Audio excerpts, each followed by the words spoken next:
So you might be wondering, how can I build my first test? Should it only be like fill in the gap? We have a variety. Can you give me examples? The first test can be multiple choice. Pictures. What are you going to do with pictures? Matching. Filling the gaps. Categorizing words.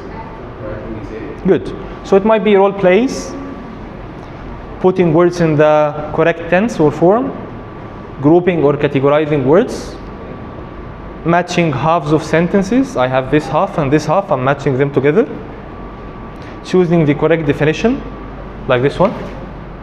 Choosing the correct definition. Multiple choice, matching words with definitions and examples, putting words into pictures or diagrams, filling in a gap or a table, putting words into know, not know groups. So I might test the students' knowledge by doing this. I have 12 words. Okay, guys, if you know this word, write it here. If you're not sure about its meaning, write it here. And students will be honest. They will write the words they know and they will write the words they don't know. Okay? So that's it. Is it the only way for teaching vocabulary through TTT? No. What about situational approach? Can you use situations to teach vocabulary? I will be doing this real quick. All right. Do you know this person? What's his job? What kind of teacher? Okay, so when you are an Arabic teacher, can you earn a lot of money? Yeah. But he earned, by the end of the movie, he was rich, right? Yes. But however, okay. So now he has a lot of money and he wants to build his own house. But he doesn't have the money at his house. He wants to get them from the... So he goes to the bank. Who can help him by giving him his money? Again? Let's repeat it. Bank teller. Bank teller. Good. How to write it? Okay, we go through MPF. Good. And now he has the money, so he needs somebody to design the house. Who can help him designing the house? Does he design houses? Does he build houses? Architect, how to write it? Again, MPF, okay? Good, so he designed the house. Oh, he needs somebody to help him with pipes and...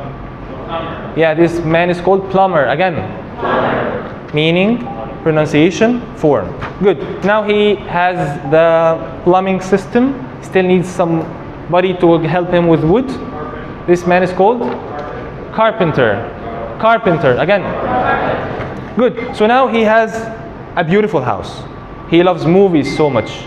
Now he can rest and watch his own favorite actor and actress.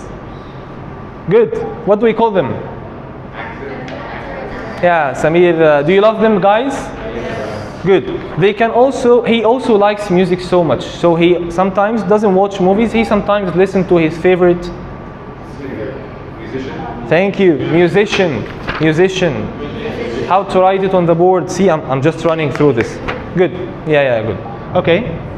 But okay. So but after minutes he got a message on his phone, somebody stole the rest of the money in the bank. So he needs somebody to help him with that. He needs a lawyer. Very good. All right. And actually the lawyer couldn't help him and he lost all his money. So eventually he needs...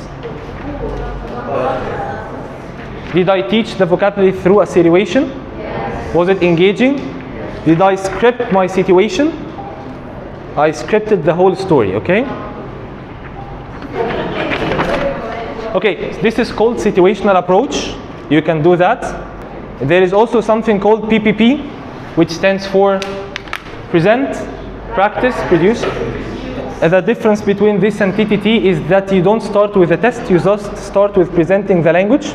You start with teaching, then they practice, they answer some questions, then they present, produce, they talk. So you skip the test. It's the same, but you just skip the test. It's also called ESA. Okay? You might find this term in some books. Means engage, study, activate. نفس الفكرة. Different name. Okay? You might also teach them through reading. Guys, so students can listen or read to infer, to guess the meaning of vocabulary from the context of a reading or a listening passage. Some of you said that when you plan to teach the lesson. You can also do that. Okay? So that's it. Actually, this was an exercise I wanted you to do to wrap up the session. I will send you this on the group, and we will start the next session discussing the answers. Easy peasy? Okay. So this is what we did today. Hopefully we covered everything. And do you have any question? No. Did you like the workshop today? Yes. Thank you, guys.